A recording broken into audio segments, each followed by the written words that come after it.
Welcome to the Conjugate Nation podcast.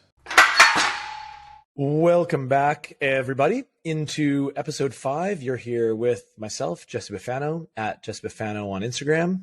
I'm Chris McDonald. My Instagram handle is RubiconCF.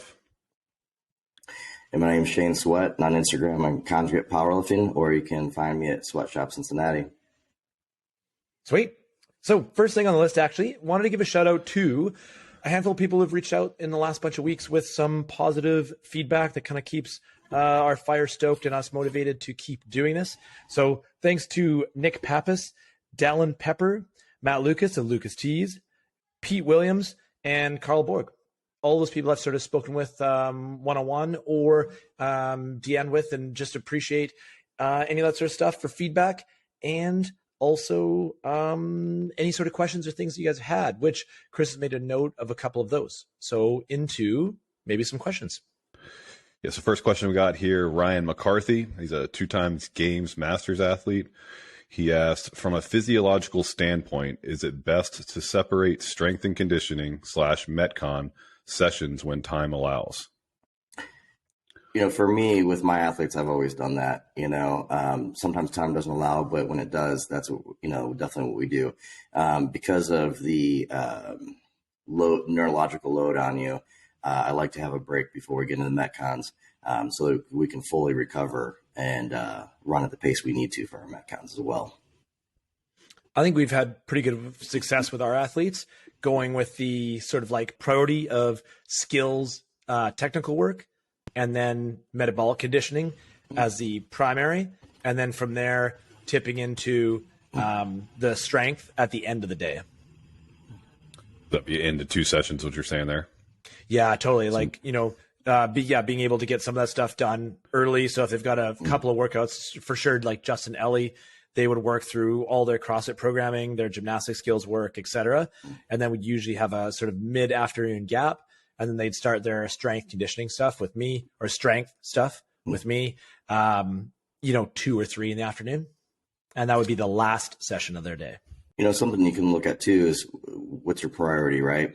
You look at a games athlete, obviously the Metcons are where they're at, and they're usually not far behind the strengths. So someone like Jesse is working special strengths to bring up certain speeds or bring up weaknesses in muscle groups or optimize leverages. If you're someone who was an athlete from another sport who's really, getting into CrossFit and wants to compete, if you're have great endurance but you're a weak athlete, then you can also adjust that, change it around to fit your priorities, what you need to bring up most. Yeah, true. That's a great point. And that actually could switch not only from athlete to athlete, I think, but also from training period to training period. So as you move into sort of your, off season, depending on what your sport is, that strength piece might actually become a priority inside of your off season training for your sport, CrossFit, whatever it is you're up to, or just a period where you want to focus more on that. I think that's a super valid point, that it's not always one way or the other. And, Jesse makes a good point. There is off-season training and there is on-season training. That is 2 different things. Just like what kind of competition you're getting ready for. Different competitions have different requirements as far as what you think you'll need to do to win that competition because of the programming. So there's a lot of variables there. But I think Jesse, like Chris and all of us would agree on that having a gap and a rest period, depending on what way you go, is optimal if you can do that. Also, just considering that length of the session, is that, Lou would always talk about trying to get prioritize that work to get the primary work done in that 45 minutes. I think that that's definitely a piece for, lifting. And then if you're trying to do another major component, like if I think about like, if you're trying to work through a couple of like compound lifts into accessories and then going to do a Metcon at the end of that, it could work, but you'd have to be really thoughtful about what those accessories are, what that Metcon is. And just, the tax on the system, if you just be better to separate those by, a couple of hours, or just get a break in between those pieces, again, depending on what it is. Even in powerlifting, obviously I've had a lot of people who've broken world records, but I've had no athletes do this. But if I had the option with this, I would do, like, say on a max squat day, I'd have them come in, hit a max squat, have them hit their midline work, go home, come back later and come hit accessory work. That way they'd hit their midline as hard as they want. They'd hit that max effort movement. They could go recover, refuel. And when they come back to accessories, the workload won't seem so bad, and they'll have a higher intensity with their accessories, which will help us get what we want. So, again, there's a lot. I've never got to do that with an athlete. I've never had anybody have a work schedule. With powerlifters, they usually have jobs, and it's not a sport where you're making enough money where the sport is your job. So unfortunately I haven't been able to do that, but that is actually optimally how we would do it. Yeah. I've thought a lot about that with Westside talking about like 12 to 15 sessions a week, but like breaking that content up. I've thought that for myself, I'd be pretty keen. I'd like to try to make it work sometime in the next bunch of years to try to facilitate a piece where I could do my primary and maybe my secondary piece midline, and then come back, in the afternoon before I start coaching again, and then do all the accessory. Because I feel like you'd get more out of each of those pieces, and it still wouldn't be any, I have a hard time imagining that being any more taxing than one session. Like there's a chance it's lighter on the system overall, and you can actually increase training volume over the course of a week by splitting it like that. You have an increased focus. You make sure your hormones are in check and your recovery's in check because you're not exceeding that hour, range that we want to try to avoid if we can. But it's also the psychological part when you're refreshed, when you're fully recovered and coming back for those accessories. A lot of people come in and they hit that main movement, and then you see psychologically they're just a little drained after that, and they'll hit their accessories hard. But if that's the first thing you're doing when you come back, I mean, you're gunning on that stuff, and usually your first accessory is the one you need the most. It's the body part that's the weakest that you need to bring up the most. So it's just good from a being mentally refreshing standpoint and being completely fresh when you hit the things you need to work on. Yeah, agreed. Especially for those athletes, like we talk about a master's athlete, their training volume probably is medium high. The idea of like trying to chunk too much into one session, that is the quality of that work by the end of the session still high quality enough to have it be optimal, versus being able to split that, come back later in the day, and then hit that again, or carry on. I think 2 1-hour sessions or 1.5 hour sessions versus 2 to 2.5 hour sessions, you're going to get much more benefit out of, for sure. Yeah. How's that? Is that cool? Good? Do we do a good job on answering that question? I think so. Yeah. I think, specific adaptations to impose demands. Like, are you looking to prioritize your training? I think the season and in-season thing is a legitimate thing. Like even my football guys, like conditioning's completely out of it right now. End of season, we're going to just get them doing some strength, let the body heal, recover. So, as things ramp up going into the season next year, that's where we'll start doing conditioning. We got the opens coming here. So right now, specificity to CrossFit workouts, especially those, high power output, shorter time domains, you're really starting to dial those in. All right. Second question. Sorry, go ahead. No, I was just saying, I think that we have the great ability to turn a 1-minute answer into 10 minutes. So I think we probably will cover it pretty good. Yep. And we could go another hour if you wanted to. Keep asking questions. All right. So the second one here is, will there be an episode on incorporating Olympic lifts for a CrossFit athlete? I mean, anything's possible. Yeah. I'll do it. Yeah, definitely. Yes. I think it would be a good one for us to consider here coming up for sure. Good question. I like that one. All right. Yeah, thanks for that, Ryan. Second person here, Kane Lounsbury. His question is, best accessories to address tipping forward and squat is my issue, weak quads. Okay. So for me, it's tipping forward is almost never quads. Usually you're doing a couple things. Let's say technique is perfect, because that can be part of it. If you don't pick up the weight correctly, if you're pushing too far back, not pushing your knees out, there's things that can tip you over. Usually people, if it's a weakness, they will drop their chest forward to keep the weight farther forward, to keep it in their quads actually. So posterior chain is usually the problem, the culprit in that. Now, like I said, that is assuming that your technique is perfect. It's assuming that you have full function of the joint. You can load that hip correctly and all the way into the socket. So if you have full function of your hips, if you have hip mobility issues, address that first.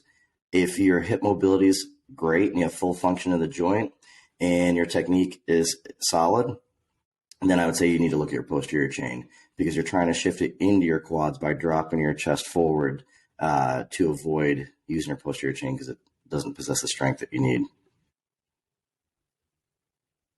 Nailed it. Yeah, well said. Yeah. I think, it's hard without seeing, check your stance. Yeah, but assuming, the technique is there. Yeah, well said. All right, guys. Yeah, appreciate the questions. Yeah, keep those coming. Sweet. Moving from there. What's on the list? Where are we going? What are we up to? Talk about some finisher work. One of our favorites.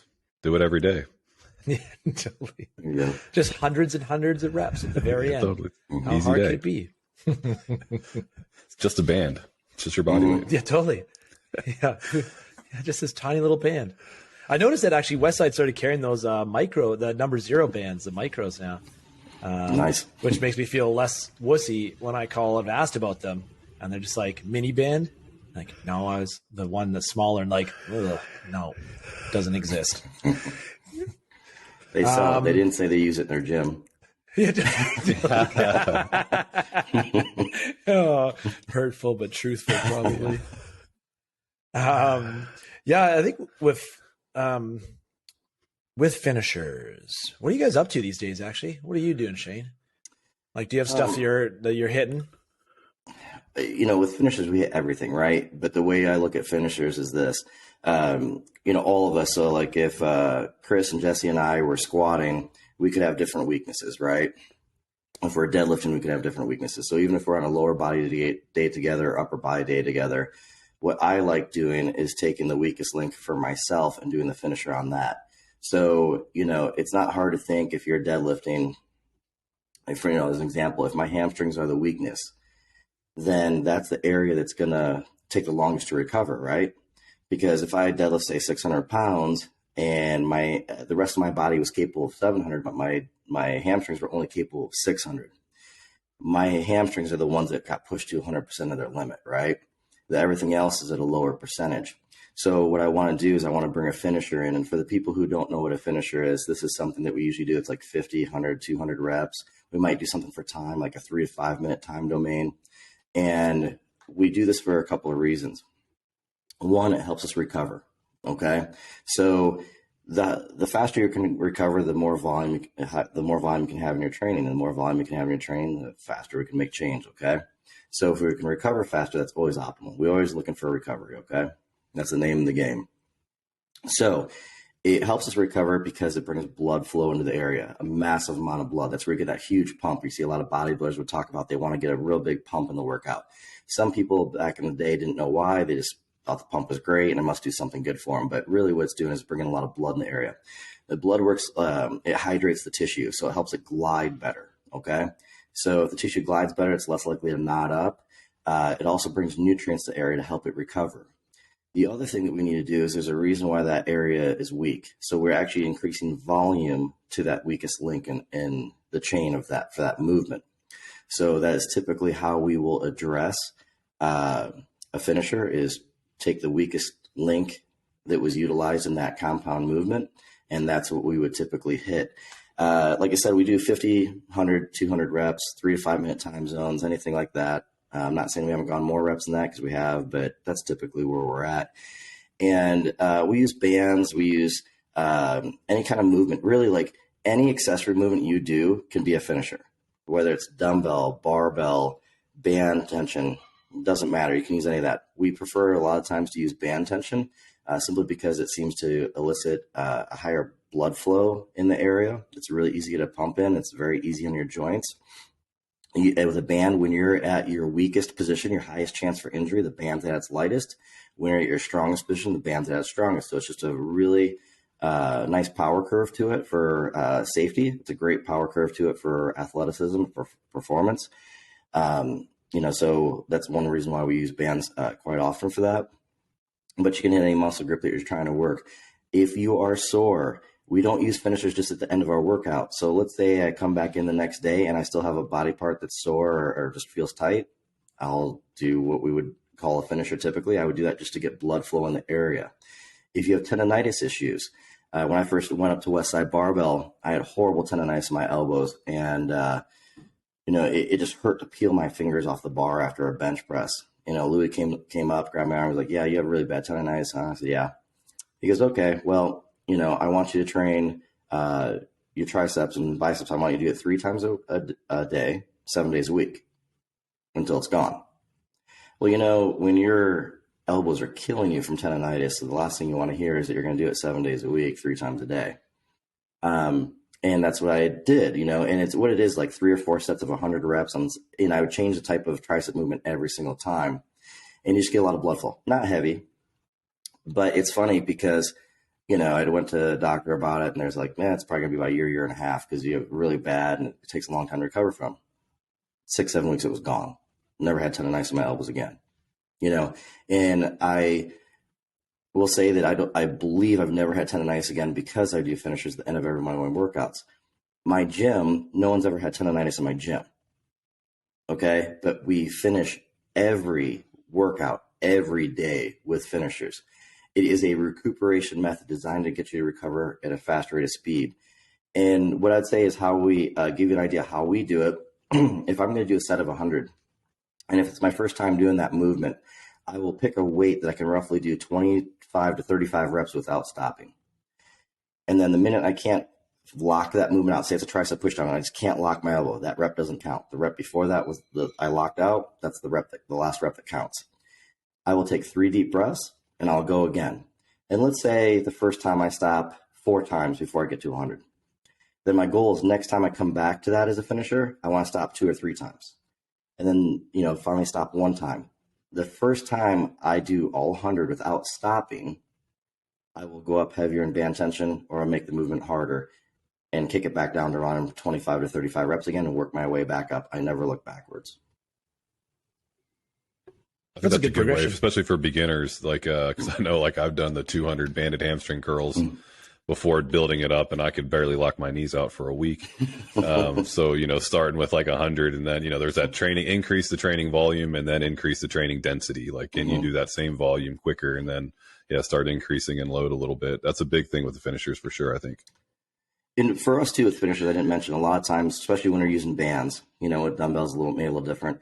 With bands, we tend to execute really fast. We're trying to move quick. The quicker I move, the more blood flow I get in the area. Remember, when we're talking about accessories, we're not trying to execute like a bodybuilder. That is not knocking a bodybuilder. They want time under tension. We're athletes. That's an enemy to us. We don't want time under tension necessarily. But for us, we're trying to elicit a response of blood flow. And I found when I move faster, I get a higher level of blood flow in the area. Do you guys have so for me, I generally on an upper day, we're doing a lot of upper back banded work is going to be one of the upper days. Lower body days is generally going to be, some sort of hamstring work, reverse hyper, high reps on those. Do you guys tend to put your a specific kind of format together when you're thinking about finisher work, or outside of the specificity you talked about, Shane? I mean, for us, basically what it would be, so there's a couple ways to address it. I'm talking about training myself or trying to get someone to be the best athlete in the world. Let's say we have a CrossFit class, right? And let's say we want to do finishers at the end of our workout, our WOD for the day, our Metcon, right? Then what I can say is look, we have deadlifts in it, and it was a pretty heavy deadlift, and people seem pretty wiped out from that. Let's do a finisher at the end. I will take everybody who has weak hamstrings. I'll take that group, which is usually roughly half the gym, and I'll take them over to, say, maybe 100, 200 banded leg curls. And then the other group who has, say, a weak midline where you see their back bow when they get near the end when they're fatigued. Now I'm going to do 100 arched or round back good mornings for the people who have weak spinal erectors. Okay. And the nice thing about that is, if you have a big class, 25 to 30 people, you might not have enough equipment to go around the same exercise. But that's okay because you really don't want them doing necessarily the same exercise. And I think they'll greatly appreciate if they see okay, this group, you guys over here, you guys doing your leg curls. This group over here, you're doing your arch or round back good mornings, okay? And that way we address what their actual specific weaknesses is in a class setting. And it's not that difficult to do because you're only deciding between 2 different body parts, okay? Individual or paired prescription in a CrossFit class environment is high level. I really like it. I like it for mobility so we would use that in our lead in to workouts or activation stuff and lead into lifting, where we might have our classes cap at 10. So we might have say, watching people do, if we were going to front squat, watching, a group of 10 do front squat. For 5 of those people after the first 5 reps empty bar, you might say, okay, let's start with like rolling the thoracic spine with a double lacrosse ball. For another group, you're like, oh man, these guys are like, the thick crew, big, heavy, tight. They might need something a little more aggressive. So, partner front rack stretch or a band stretch to start, or starting on lats.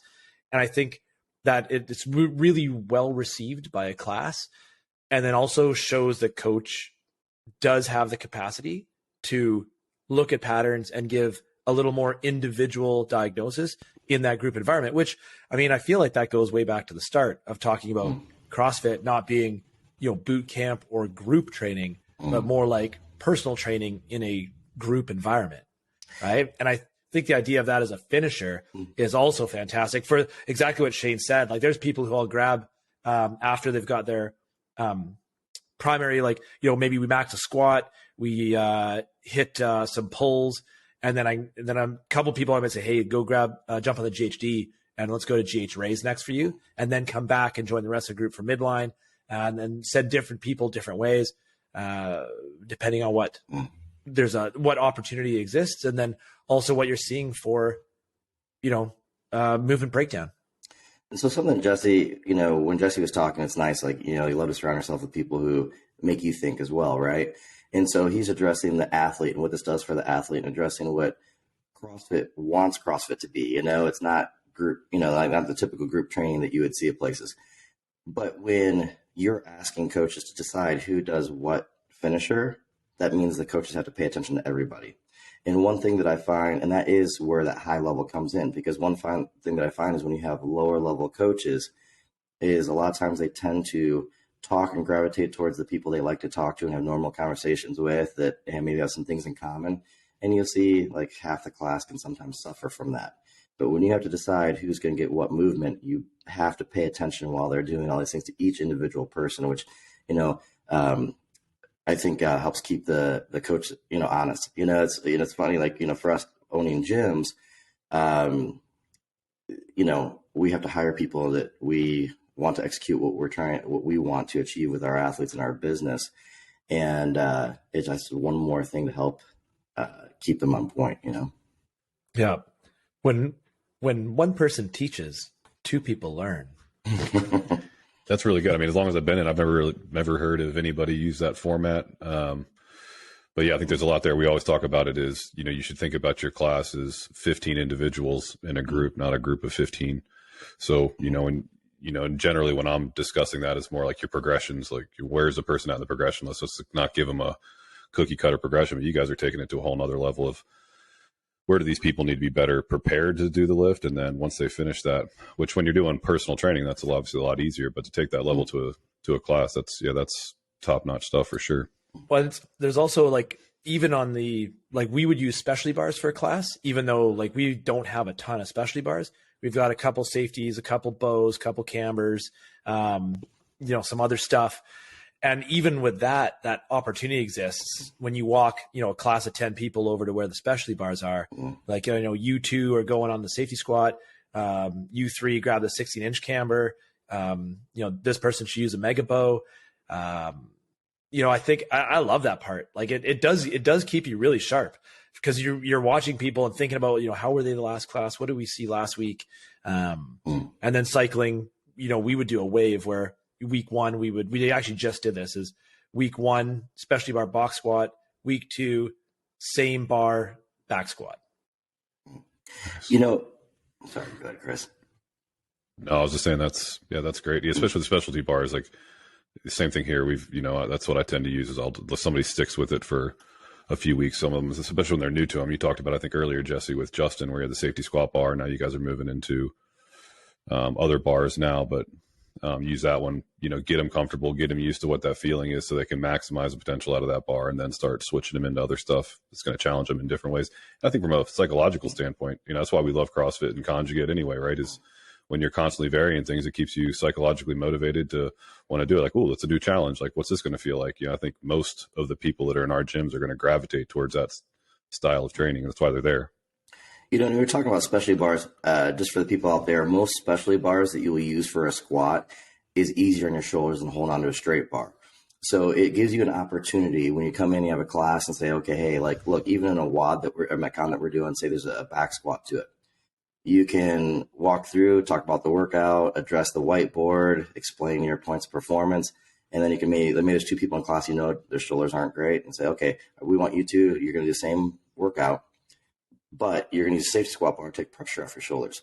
And, think about if you have a new person that comes in, maybe like for us, we let people try out our gym for a week. Everybody has different setups, but we let people try out for a week because we want people to be there because they want to be there. We want to see what we can do, and we have nothing to hide. So we give them a week to try out. So let's say, Chris is one of the athletes. He comes in and trains for a day, and it's, we see a bunch of upper body movements. I noticed that he has some mobility issues in one of his shoulders. So the next day he comes in, and in the Metcon we have a back squat. And so I'm like, all right, Chris, today I want you to use a safety squat bar, not a straight bar, because I notice you have some mobility issues with your shoulder, and we don't want to do any more damage to the shoulder. We want it to relax so we can regain a full function out of that joint, which we will address, as well. And for Chris, he might be someone who came from a completely different type of training, doesn't know if he likes CrossFit or not yet. Or he might went to another CrossFit gym and liked it, but he started having shoulder issues. So he thought maybe I'll check out some other gyms to see if there's changes in programming that might work better for me. And so that right there is something that's like, all right, cool. Chris is already now starting to pay attention. He's like, all right, look, my second day here, they already addressed one of my issues, and they're already starting to put things in place to try to help me out with this. And, so there's a lot of different ways this helps. It helps the athlete not get wear and tear that they shouldn't have. It helps you retain or gain new business. There's just a lot of positive benefits to keeping your eye on your athletes and having these options available. Definitely in Squamish, we deal with a lot of trauma injuries from sport. Like we've got tons of skiing, climbing, mountain biking, et cetera, et cetera. And it's not uncommon to have someone roll in Monday who's, broken wrist, broken finger, something like that. And especially bars can be an immediate solution to being able to continue to train without having it affected. Safety squat is such a good fix for a lot of hand stuff because you can really have them, zombie arm one hand and still work heavy.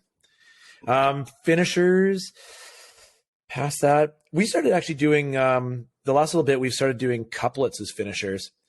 So one of the things we've done the last couple weeks has been like 4 rounds, 50 band pull downs, 10 to 15 barbell push-ups. So barbell set at whatever height's appropriate for the athlete to get an unbroken set. And then we would work through this, and we use that to kind of break the chain on a pattern. So it's not necessarily straight through for 100 or 200 reps, where sometimes an athlete really should stop, take a breath, regroup, and then continue to move because the pattern's breaking down too much. And this can kind of be a good way to sort of break that and have them switch to something else.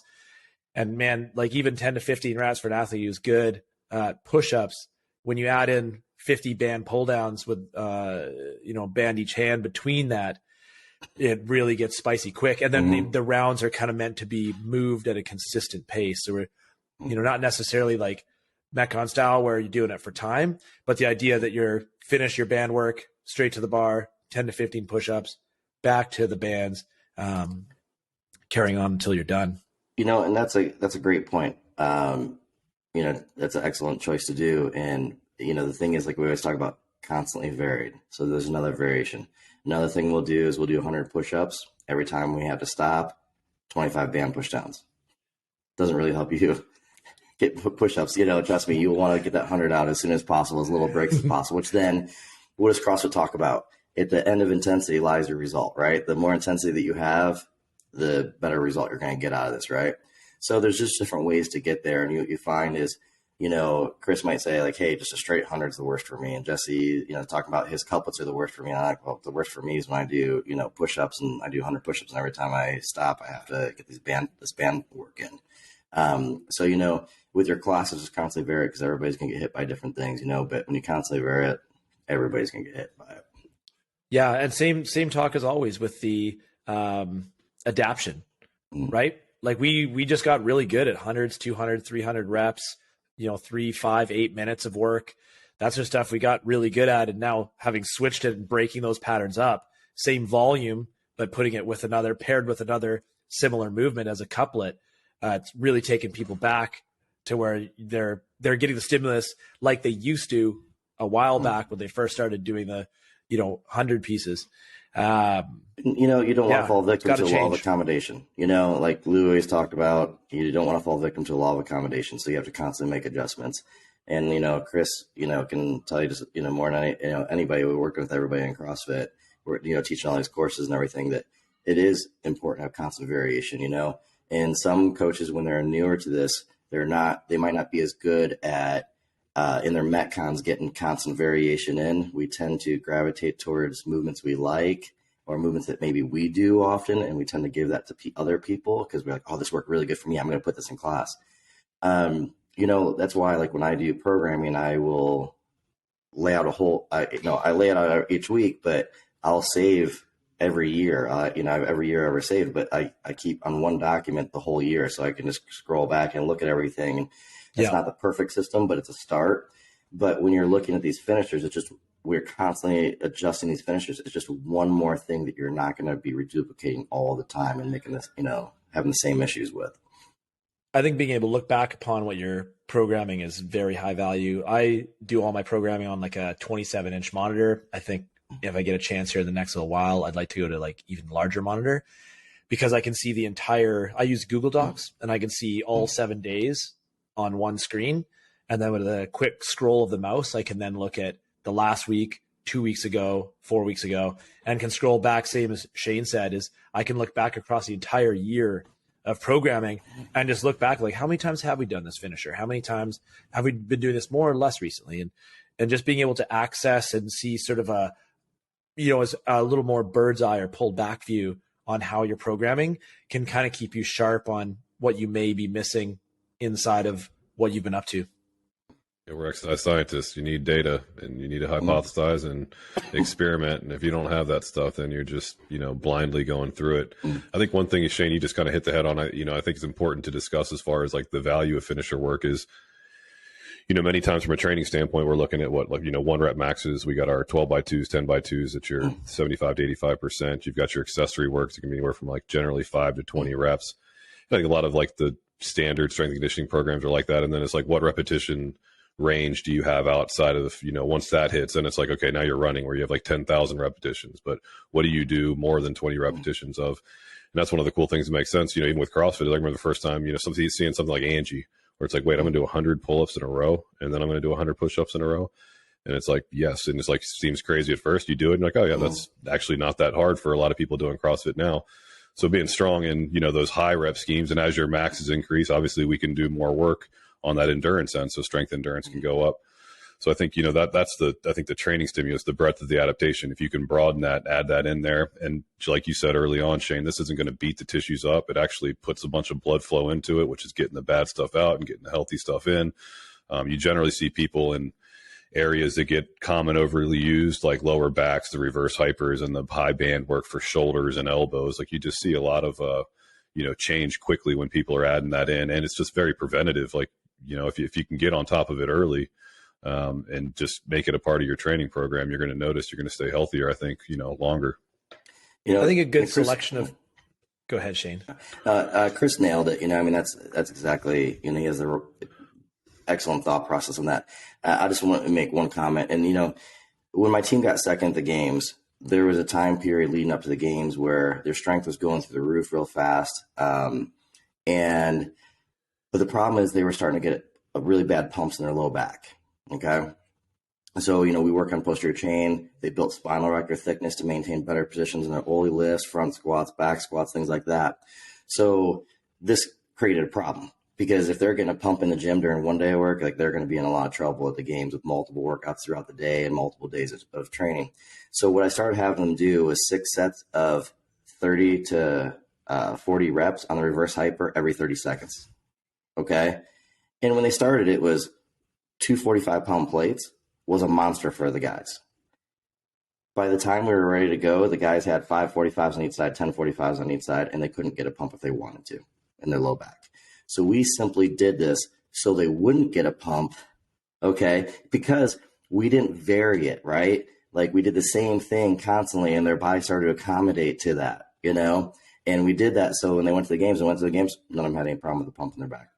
So what was that? What was that breakdown? What were you doing? 6 rounds? We did 6 rounds, 30-second rest periods, and we were doing like 25 to 30 reps right around there usually. You know, rep scheme could vary a little bit, but that's, you know, roughly where we were around. But no pump in the back, low back. That's dirty. Yeah. I like that. Yeah, that's that for us is a staple. I don't know that there's ever a week that goes by that reverse hyper is not in finisher work for us. I don't know if that's the same for you guys, but it's in there every time. Yeah, I think we live at on least. it. I was gonna say the same thing as Shane. There is that for like health, it's not even you've got the bigger picture, the long term. But I found there's been times where coming off squat or dead, especially speed days, that sometimes my hips can feel beat up almost right away.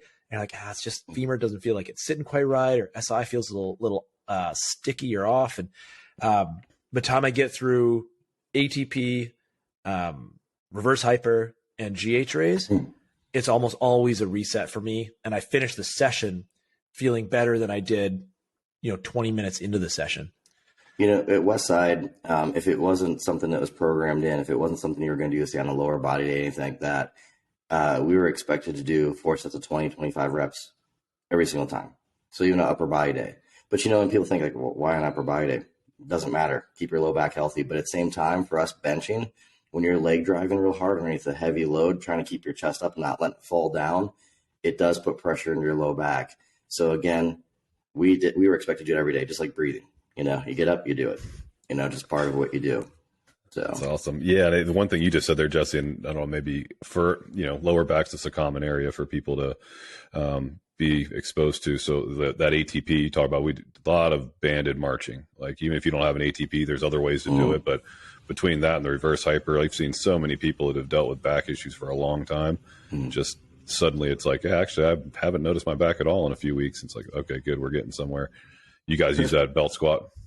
Yeah, Chris brought up a phenomenal point again. The only time we don't do reverse hyper is if we're doing marches and belt squat. And that's if you're healthy. If you have a back issue, you are going to do both. So if someone comes in and says, man, I was doing something in the yard, I got in a car accident, whatever it is, my low back's bothering me. Cool. First, go over. We put you on the belt squat and we have you march to try to traction your low back from your hips. And then we'll put you on the reverse hyper. Because the one thing I'll say about the reverse hyper is it works like 99% of the time. The 1% it doesn't work is if you have specific joint dysfunctions in your hip, and then it can actually create more torque in your low back.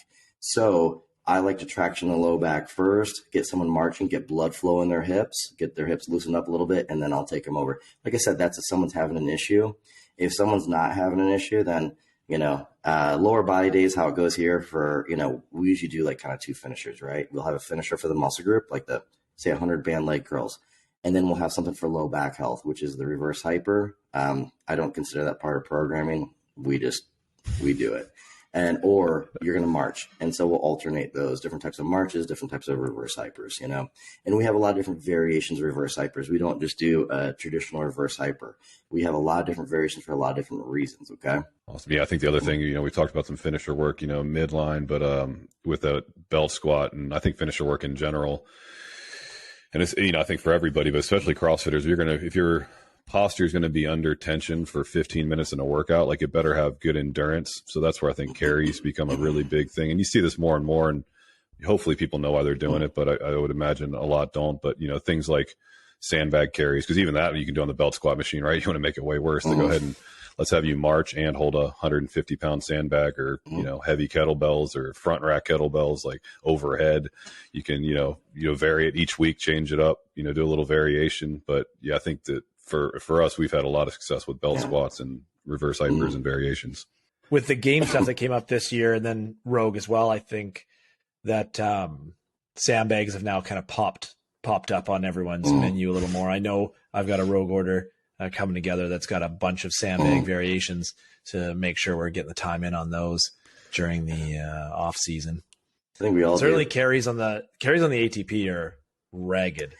One thing I like to, and the thing with carries, I'm sure Jesse can run off with this with having a background of strongman events and stuff like that. But the one thing, and the one thing I like about carries, but you also have to remember, it's not just the work you're getting in. Okay. Everything's a tester, right? And this is what's really important about constant variation is because as a coach, we have to test and retest, and we have to give a bunch of different tests. We have to constantly vary the test because, if we have enough variation, nothing can hide. Okay. But like something like that we like to do in a carry, and you can do this in a belt squat machine. You can do this without one. Take a 45-pound bumper, hold it in a circle, like where the flat bottom is facing the ground. And so your hands are way out. We do this in a belt squat. We can do it without one and go for distance as long as you can go. And what I like about that is pretty simple. It's a tester. And here's the reason why. If you're structurally built perfect, your toes will stay ahead and you will maintain position until you have to drop it. If it's not, you will notice we have people with weak hips, their toes start to turn out. After they start to fatigue, they'll start to lean back. Then the toes start to turn out and they start to deviate positions. And any of those deviations tell us everything we need to know. Let's say Chris, his toes turns out, but he keeps his chest up. Now that gives me the information I need to know. Then Jesse does it and his toes start to turn out and he starts to lean back. Now I know what Jesse needs. Two different things. Jesse needs to address that situation that's causing him to lean back. Chris doesn't. He just has to address his hips. But it gives us information. So, like Jesse can talk about, like, there's millions of different types of carries, right? Between yoke walks, farmer's walks, Husafelt stone, or any different type of, if you have a stone, if you have a bag, if you're carrying a keg, like we would do keg, squeezes for max time or marches with kegs. Every apparatus has its issue that you have to deal with. When you have a heavy stone on your chest and that stone feels like it's crushing you, does my athlete know how to breathe? Do you know how to take those short braced breaths that allow you to not black out and go the distance? Or are you going to fall victim to not being able to breathe underneath that load because you don't know how, because you're not trained to do it and you haven't trained it enough to either learn how to breathe or to get that strength with that weight on your chest? Like I said, every apparatus has its issue. And from those, as coaches, we can see the problems. But sometimes we just use them as testers. When I ask you to walk that distance, it's not just for you to test. So I have an answer to a problem. It's good work. You get good work in, but it also lets me know information that is vital for your performance and your longevity. Interesting, actually, with our chest carries. So shield carry, or what we have is that we have got like what we call a rhino harness. So it's a harness like a Zercher, except it's got a center pin that kind of like straight off the sternum. So we can load plates onto the harness and we'll have athletes walk, 400 for sets. That's one of the worst things I've ever done. And I've done it. I did it at your gym. It was the first 100 meters. Like, that's not so bad. Oh my goodness. And even when you take it off, it's one of those ones that didn't get better fast. It took me a while before I felt normal after that. That little device is awesome. Yeah. So we've tested a lot of people with it. And the really interesting piece is the fighters do the best. Mm. And I think it's because they can really do a great job of managing uncomfortable breathing. Well, if you look at grappling, that's the same thing, right? If someone's on top of you, they're trying to disrupt your breathing. They're trying to always interrupt your breathing. You're covering someone's mouth. You're covering their face. You're leaning in. You're trying to put all your body weight into a quarter-size position. You have all these things going on fighting here. And that's the great thing is Jesse training different types of athletes is a conjugate system for him that he can pick out problems and see who does good at what things. And this allows him to understand what he needs to teach to the other individuals, right? Like I learned that for quarterbacks for American football is that quarterbacks are separating the shoulders all the time wearing heavy pads, right? They'll get tackled, barely touched, they fall over, or they separate their shoulder. And you're sitting there and I'm looking at wrestlers and I'm going, like, you look at an Olympic caliber wrestler and they'll take an athlete, throw that athlete with both body weights landing on the shoulder and the shoulders are fine. But what happens is those athletes from underhooks and overhooks are constantly doing isometric contractions in varied positions. And you gain strength in isometric contractions in 15 degrees in both directions, so up to 30 degrees total. But they do it in so many different angles that they get full health of their shoulders. When I started bringing that to quarterbacks, all of a sudden they're not getting separations in the shoulders and they have good stability in the joints. So I learned that by watching other athletes that don't have that problem, but have similar damage and things happening. So Jesse has done the same thing, looking at fighters and looking at carrying. It's the exact same thing. You learn a lot by all these different athletes, different apparatuses. Yeah, a huge sell for a multi-sport facility is such a great opportunity to watch different high-level athletes or people participating in different sports, how they respond to pieces, and then being able to use that to compare it to the herd and see where different sports excel at what things, and then how that might be able to be dragged across into another sport. Certainly, I feel like people often ask, if like, do you wish you just had high level athletes, or if you just had lifters only? And for me, I really love the system of a ton of variety. It's great having some pros. It's great still working with people straight, like off the street. You just want to make positive changes to their fitness.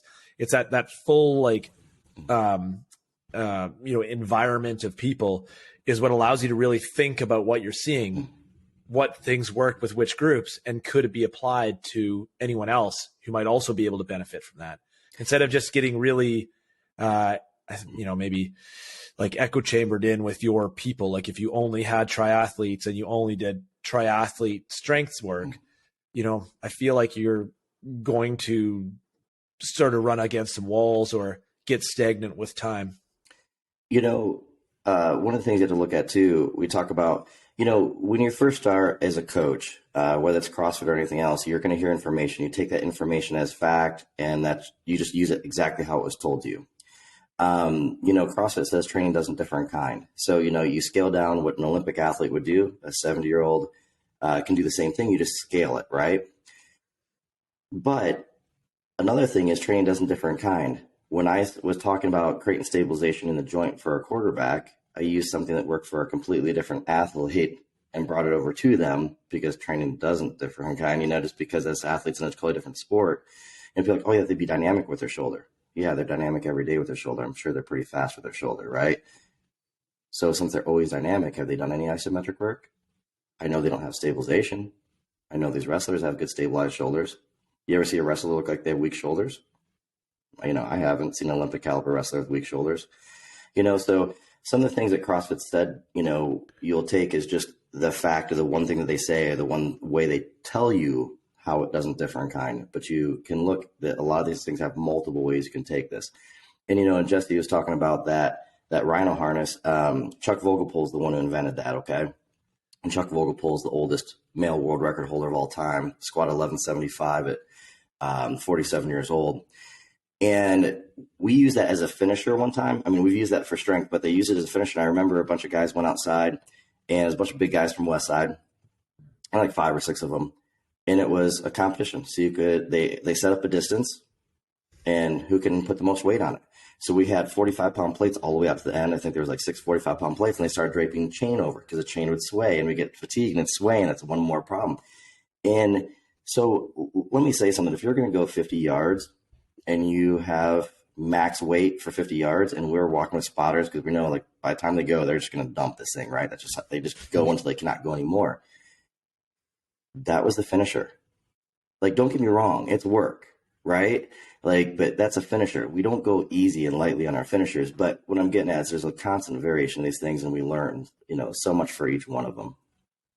I was actually going to say, when you said about the wrestler, why can they do it? I think, Jesse, when you first brought it up, and I think where my mind went right away was there's a mental toughness that comes with doing finishers. Like, you're going to want to stop, and that's the whole point, but you got to keep going. Like, and I love it. I think even in the book of methods, Louis says he never counted reps. You just go till it burns, and then you do like 50 more. It's not necessarily about, it's just, fatiguing it out. And you see, and I think why you can kind of tell the really good CrossFitters that can hang on and get those, extra 10, 20, 30 reps, where the other ones that break it out early. It's like, and wrestlers, obviously, to me, that's maybe the most mentally tough sport there is. There's nothing harder, I think, than trying to move something that doesn't want to move.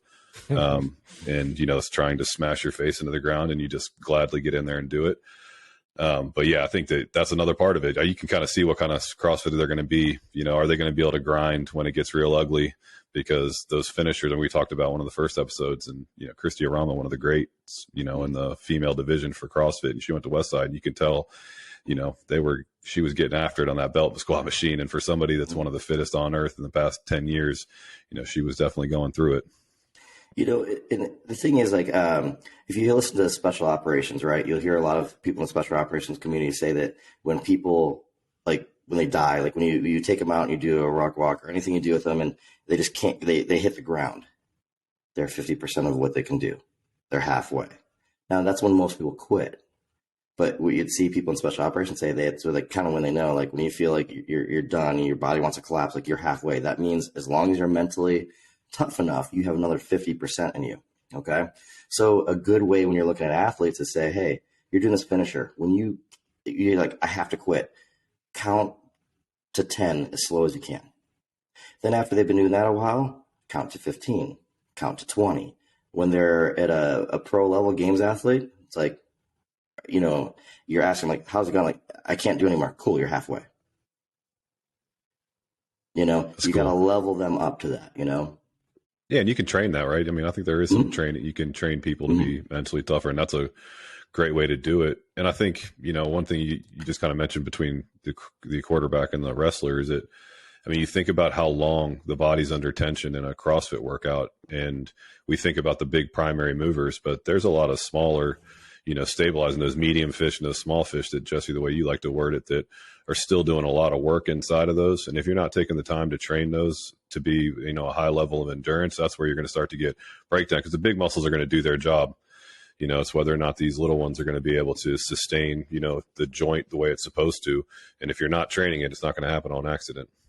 A friend of mine, I feel, said it best, and you guys have both, know him, but if you follow Tosh Crooked Butterfly on Instagram, if you don't go to follow his stuff. But what I would say is one thing, the way he worded it, I've used ever since then, because it just makes sense. He's like, every day, every time you have a decision to make, basically you have the right way to do something, and you also have a way that would be easier on you, right? So every single day, every time you have these things, questions posed to you, or you have these physical things that you have to get past, if you choose the easy route, you'll become weak. If you are mentally strong, but you start to choose the easy route every single time, every day, you'll become mentally weak. If you take the correct route, which is usually the harder route, if you take the correct route every single time, you're going to get mentally stronger each time you make that correct decision. Each time you make a bad decision, it backs you off. So, I think as an athlete, it's our opportunity, as a human being, we should try to push ourselves physically and psychologically every week to evolve. Okay. And if you think about it, don't sit there and look, God, man, I wish I was like as strong as, look at one of these games athletes, like, man, I can't believe like how they can just go, like the mental toughness. Don't look at that. Don't look at where they're at now, because you don't know where they started off at. Look at your day. Look at the next decision you have to make. Look at the next workout you have, and make the good decision every single time. And before you know it, you might be surprised what you accomplish and what you get done. Very well said. I agree. That is very well said. So that same principle that we just discussed and those pieces with finishers apply the same way to midline, with that same level of requirement on intensity, effort, demand, and attention to detail. So Shane, are you doing your finishers after midline as well, or are you doing finisher and then midline? So we used to do our finisher after midline. I've been programming it before midline work lately. I want to change the pace. Plus, I actually like it right afterwards anyway, because it's kind of still pushing the pace. You still have a little blood flow from what you were doing before. Either way is fine. I mean, majority of the existence of my gym, we did it after midline. So we would hit our main movement, our main accessories, hit our midline, and then go into a finisher. Okay. So we've been doing ours afterwards. And for midline, what we do, I'll just go over what we do, and Chris and Jesse can talk about all the things that they do. I'll talk about a power lifter, a strength athlete, I would do this with an Olympic lifter, with a power lifter, and then I'll talk about something that I would add in for a CrossFit athlete. Okay. So what we'll do is work up to, I want you to think about this. When's the last time you hit 1 rep max on an ab movement? A 3 rep, 5 rep max. Okay. Most people, when I do seminars, they look like never. Okay. Well, the funny thing is, what do you do when you want to raise your absolute strength? You do a 1 rep max, right? So when you're you're doing a Metcon, you're doing, maybe 20 toe to bars, knee to elbows, or, GHD sit-ups, or, and you're going through these, that's good for endurance, good strength endurance in your midline, right? It's something that's needed. For me, when I'm working with CrossFit athletes, I put that into their Metcons. When we're doing midline work, this is different because they are getting their endurance work in their abs, okay? Which they do need, because when you're doing like you're doing a 20-minute AMRAP, you need to maintain positions, right? You need to be able to accelerate to extremities optimally, right? So, but what we do during our strength work is I like to do a 1, 3, or 5 rep max for my abs on one day. And then the next training day, I will take a percentage of that, usually 65, 70, 75%, and I'll do 9 sets of 3 explosive as fast as possible. So what I'm doing on the first day is I'm increasing my absolute strength. Okay. And this is important. It's not going to burn like your high repetitions. It's going to feel like a very fast, quick, violent brace. So if you ever kickbox and someone goes to kick you in the stomach, you have to brace your stomach, right? You have to brace your abs. If you kickbox, you don't block your stomach. You block your head. You let people go to the body, because if you drop your arms to block your body, they're going to go to your head and take you out, right? So you better get your midline strong and be able to handle it. So you get this quick brace. The other thing I want you to think about is, you look at someone who's, do sprinters seem explosive to you, or do marathon runners seem explosive to you? It's obviously sprinters, right? What do sprinters do? 100 meters compared to a marathon is quite a bit of difference, okay? They're more muscular, they're bigger, they're stronger. They contract tissue faster. If you're doing the muscular endurance work, it's like an endurance athlete, like a marathon runner, okay? You can maintain a good position underneath a low to moderate load for a long time. But if I need to maintain position during a heavy load, a 1 rep max, this is where we want the 1 rep max for your abs, right?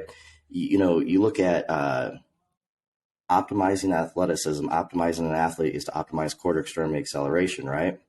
If you're midline, your core tightens slowly, you're not going to protect your spine fast enough on a 1 rep max deadlift. You see people bow their low back in a deadlift, right? So the stronger I get your midline, the faster I can get that midline to contract, the better it protects your spine, and the safer and healthier you are. Also, the faster you can accelerate from core to extremity.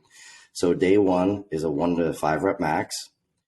Day 2 is speed work. Why do we use speed work? To increase our force rate production, to produce force at a faster rate of speed, to protect that spine by contracting our midline at a faster rate, to also have core to extremity acceleration. And a third workout that we'll do. So actually, let me take this back. Day 1 is obliques, and we'll get into that. Day 2, heavy ab work. Day 3, speed work for abs. Day 4 is isometric contractions. Why do we do the isometric ab work? Because we're doing a front squat, back squat. We have to maintain that chest upright position. So we have to contract and hold that position for extended periods of time. And that's where that isometric work will come in real well. The beginning of the week and end of the week, we do a lot of oblique work. The stronger our obliques are, the faster we can fire our hips. Hips in majority of sports are obscenely important, right? So we want to fire our hips really fast, and we do oblique work for that. So, for oblique work, what we will do is we will do one day where we do very heavy, 3 to 8 reps on each side. And the other day, we'll either do isometric work for our obliques, or we'll do higher repetition for our obliques. And that's typically what our midline work looks like. And again, the high repetition stuff will stay in the Metcons for us. For examples of that, do you want to give a couple examples? So for your oblique work, what would you do? Okay, for oblique work, one of my favorite things really, grab like either a farmer's walk handle or grab a bar. I like to put a bar in a power rack, and I'll do like say a 5 rep max per side, and it's just like a suitcase hold. I just grab with one arm and I'll crunch to the side. I'll do that with bar weight on there, and I'll also do max band tension for that as well. Okay, something you can also do is do your 5 rep max. Maybe do 3 sets of that. On the 4th set, you can pick it up and do an isometric hold as long as possible. Okay, so I like to be on a GHD sideways. I'll hold a dumbbell in one hand, hold one in each hand like a T, and I'll do oblique crunches that way as well. Or I can do isometric holds on a GHD just on the side as well with that. If I'm working with fighters, we'll do a lot of rotational stuff. We can do oblique work with a sled, do rotations with a sled for striking and purposes like that. You have a lot of options, available to you. If you want something that's really nasty, you can hold your hands overhead with a sled off to the side and do isometric oblique walk sideways. You'll feel that. So that's for obliques. If you're talking about a max, remember, whatever we do for the max is what we're going to do for a dynamic. Okay. There's a lot of different ways you can do this. You can do this on a flat bench. You can do this on the ground. I prefer a decline bench. Not every gym is going to have one, so you can do it any way that you need to. I like to do a Zercher, a decline setup. So I hold the bar right here on my chest, and I'll do a sit up that way. Or we'll hold the bar at lockout like it's a bench press, and then the bar will go overhead as we're sitting up. Okay. So sometimes I'll do max band tension on a GHD like that for like a 5 rep max. We do barbell backloaded on a GHD. We do a decline bench. We do it on the ground. We'll just put an ab mat behind our back and have someone hold our feet. It's something that we teach in the Conjugate powerlifting course. We'll have people, you get a partner holds your feet. The person has an ab mat behind their low back. And then we just have a person each side spotting, handing the bar to them. They'll work up to a 1 rep, 3 or 5 rep max. And that's something that we like to do. And again, we can cut that down to percentages of 65, 70, 75%. And we can hit our speed work as well, like 9 sets of 3, 12 sets of 2, things like that. I waive that. So I do 9 sets of 3 first 2 weeks. 3rd week, I'll go 7 sets of 3. So we have a little bit of a deload, ramp back up again as well. And that, we do it all different ways. Band tension, straight weight, combinations. I also like to do it inside of a power rack with a decline bench. And I will get it so that when I sit up, I hit the front of the rack when I'm at a 45-degree angle. I love band tension only, pulling backwards to the bottom. And then I want to hit that rack and I want to hold it for a 3 count. 1,000, 2, 1,000, 3, 1,000. I come back down, fire up fast, boom, hold it. 1,000, 2, 1,000, 3, 1,000, back down. So there's a lot of different variations that you can do. But, remember, like your midline, it's not any different than your hamstrings, quads, triceps, anything else. Again, what do you do? Speed strength, 0.8 meters and 1 meter per second. You're moving, say, roughly 70% of a max. We have a max for absolute strength. We have speed work for increased force rate production. We have isometric work to maintain positions for long periods of time. We do oblique work. For obvious reasons, oblique's great for rotation. We've seen in the past games have had stuff where we will throw things. There's rotational movements. Anything that you use your hips in, you want your hips to fire fast. That's important. What we're trying not to do, we don't want to be like a bodybuilder. We don't want a really tiny waist because we have no obliques there. We bring those obliques out a little bit and we have a stronger trunk that is more stable for when we're doing heavy carries, right? What if you have to do a Zercher carry with yoke? Okay.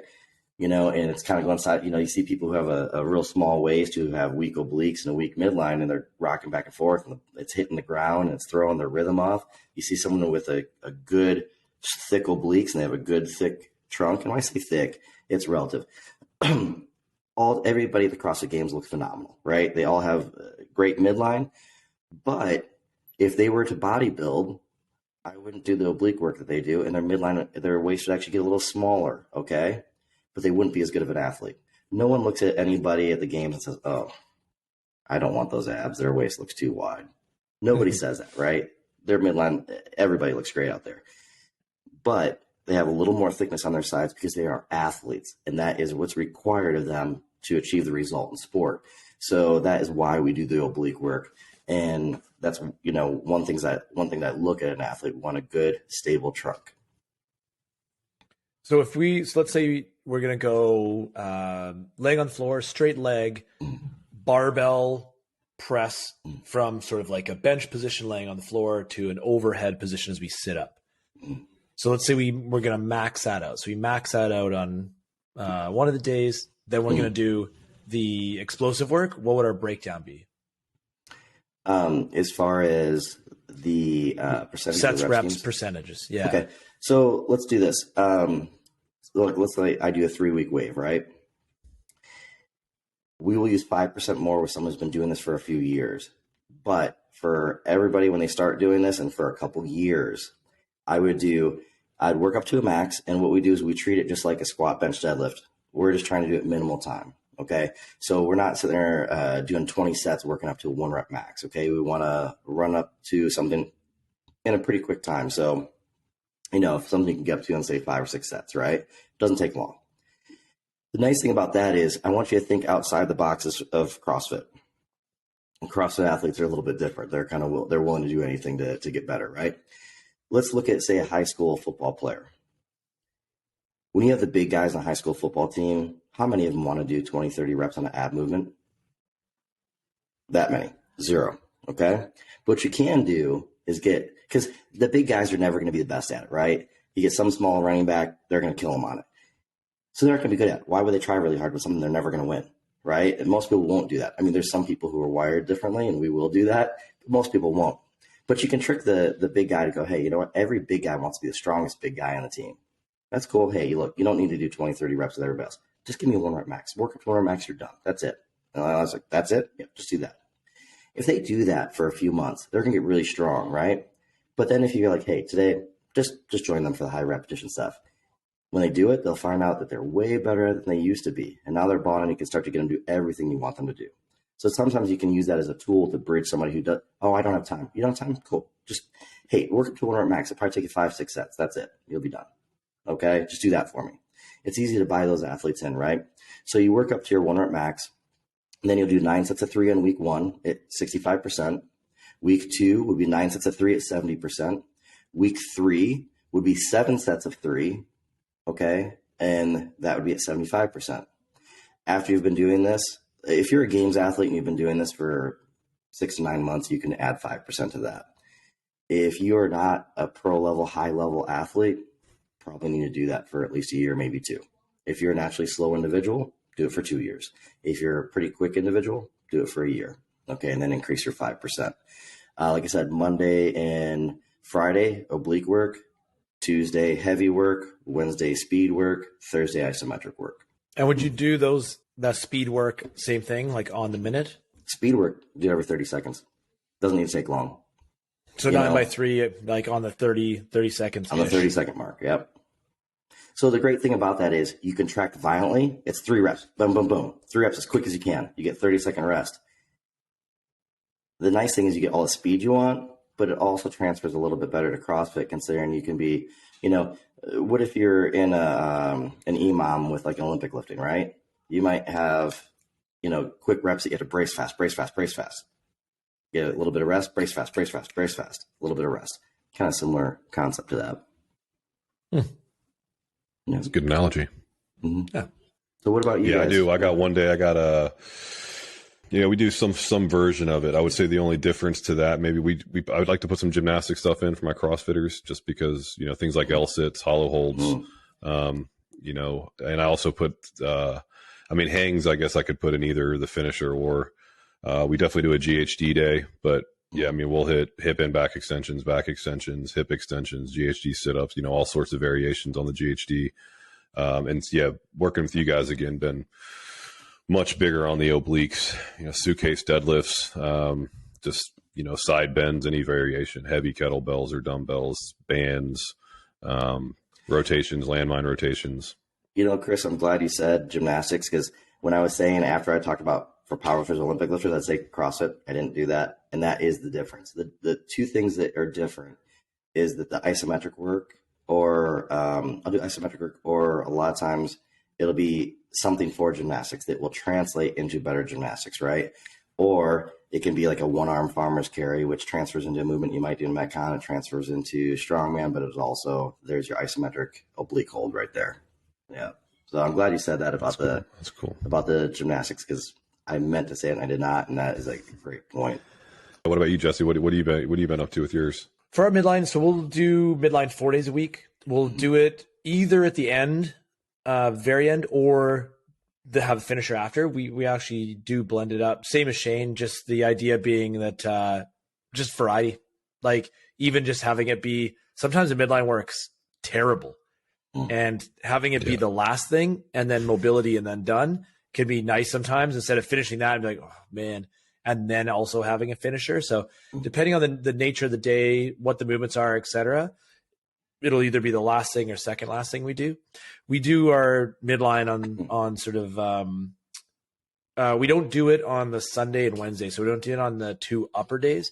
We do it on the 2 lower days and the 2 accessory days. And the only reason for that is I find that overall for us, we just need to get a lot done for upper. So we do a little more upper. And then on the accessory days, we'll actually warm up, do a restoration piece. So usually something machine based. So C2 bike, ski, erg. We just got a Jacob's ladder, run, something like that. Then get straight into midline and then move into our accessory pieces or weakness work for those accessory days. And that's been working pretty well for us for quite a while. I mean, like everything else, it's not that it can't change moving forward in the future, but currently that's kind of where we're at. For movement breakdown, I try to think about the plane of action and the nature of the movement. So definitely same story of like volume, reps, sets, variety. And then with midline, thinking about like hip hinge versus spinal flexion extension versus, side crunch versus rotational work, hip hinge where the upper moves, hip hinge where the lower moves, those sort of pieces of like how we're doing what we're doing, isometric holds, of course. And just making sure there's enough variety, challenge, and difficulty that we continue to force adaptation on that area and that we're not getting hung up on just doing the same things again. Like adding new stuff in is awesome. Evil wheels are great. We use them a bunch. I love finding new midline pieces to bring in and add. A lot of the pieces Shane was talking about with GHD side crunch we got from Sweatshop when I've been out there training. We still use those, but we try to blend them together sometimes or work them in a way that just has enough variety. Our athletes are like motivated to work hard for the midline piece, find it challenging, and it's eliciting a response that's favorable. Certainly one of the pieces that is tricky with it, more so than other pieces, is skippers. So just the athlete who's like, because it is unpleasant, and I don't know that midline is any necessarily worse than anything else you do. It's just with midline, you have nothing else to think about. Like when you're in the middle of a real hard pull, a real hard squat, it's kind of it's a short duration effort and you get through it, but there's a lot of things on your mind. When you get into midline and you've got 3 minutes of hollow hold or 20 reps of, L-sit or whatever it is you're up to, that it's a lot simpler of a pattern. There's a lot less going on. And because of that, you can just settle into the wrong focus, which is like how unpleasant it is versus making sure you're getting the most out of that work. Because for sure, the athletes who put the most time, effort, intensity into that midline with time and consistency yield a much higher result in their patterns that are their sport patterns. And then also are significantly, from my experience in the gym, less likely to get injured. For sure. Yeah, don't neglect it. We used to free train and do it. Yeah, don't neglect it, and also don't accept it as a class as like something. We've got a little bit of it that I feel like I would like to stifle is the idea that you're like, oh, I'll do it later, like, and you're like, dude, it's one of the more serious and valuable pieces in all the things we do. Like if you're skipping out on it all the time, one, it's going to stifle your progress. Two, your exposure to injury is going to be higher. You're not going to be better at your sport. And it takes time to develop. The other thing is midline is not one where you add it in and 2 weeks later, it's good news. It's like it's a long haul getting good at it and keeping yourself there. Well, that's the problem with it is the majority of people, when they start training, they wait until they get serious to start training midline and train everything else but that, right? And then there's also not a direct translate to competition as far as the mental state, right? There's a direct translation, obviously, quarter extremity acceleration, bracing for deadlifts to keep you safe and to get the weight off the ground. But, when you hit a PR on deadlift, you get excited because your deadlift's up. If I'm going to power lift, well, my total's going up now, right? If you're doing CrossFit, well, my max deadlift's going up. So now when I do a percentage of my max, it's a lower percentage than the Metcon, so I should be able to go faster, right? You do midline work. Now we know that it makes everything better, but we still have to wait to see what it made better. So you just cool, you just trained your midline really hard today. Instead of what'd you do today? Oh man, I hit a PR on bench. I hit a PR on my clean. Oh, I did a muscle up for the first time. It's why'd you do the muscle for the first time? Maybe your midline's stronger. Maybe that's why, maybe you finally got your hips up high enough because your midline was strong enough. There's all these different reasons, right? But but people don't see that, especially when they're on a lower level and they're new and they're beginning, they're getting into this, they don't think about their midline. Like in a deadlift, they're like, okay, the bars come off the ground slow. What's my problem? Or I'm stapled to the ground. Well, if your technique is perfect, your midline's probably weak. I go technique first. If your technique is perfect, the first thing I address is midline if you have a hard time getting the weight off the ground. Second thing I would address is hamstrings, okay? But first thing physically that we address is midline. Lower level, people who are not coaches at a high enough level won't know that. Athletes who are new to sport don't know that. And I think that's what makes it difficult. Your squat goes up, you're excited. Your bench goes up, you're excited. Any movement that is part of what you do in sport, you're excited about. We don't have a 1 rep max sit up competition, right? So there's nothing to directly translate over. I think that's the psychological part that's hard for that midline work. It's why am I doing such hard work, uncomfortable work? Well, it's uncomfortable because you waited forever to start training that. You waited till, you had no choice, right? And there's not translation. So. And when it does get easy, then you make it harder. It should never really, that part kind of always be there, right? Totally. As the training, increases, or as you get more fit, the training level increases, and so you're always love it. Laugh at people who are like, oh man, just when I feel like I'm getting fit, it gets really hard, and it's well, yeah, I mean that's kind of the entire idea. What did Louise say? To truly train is to never adapt. You should always be pushing that envelope. And even testing, that's again, going back to data. I've got all my, teens and athletes, we do a 5-minute AMRAP sit up, and we record scores. Cool, you can try and beat the last time you did it. And if you got that data, it's a good way to push them. Being able to gamify harder. it, I think helps for sure. I think also training with others can also make that better. Don't undervalue, crushing your friend's will at anything really. Midline's as good a place to start as anywhere else. Yeah. Okay, I think we're going to button it up there. Moving forward, so this is episode 5. Going into episode 6, we are going to have our first guest. It's going to be Adam Neiffer from CrossFit Fort Vancouver. Adam and I work together coaching Justin Medeiros, Ellie Turner, and Trista Smith. I think we've got a whole bunch of things that are going to come up. I know his gym has been using the same style we've talked about for integrating Conjugate into CrossFit classes this last, I think, 6 or 8 weeks for those guys. So a bunch of topics there, things to discuss. That will release. Hopefully we'll get that out in the very start of December if everything goes well. And moving forward, if you'd like to hear us have a specific guest on, you have recommendations, or you feel like you'd like to be on here and have something to add, reach out to us. If you have questions, reach out to us, either DM or post them into comments. And again, the same as last time, if you have any positive or productive feedback, we would be happy to hear it. If you got jerky things to say, just keep them to yourself. I think we'll wrap there. Cheers, boys. All in, all done. Conjugate Nation Podcast.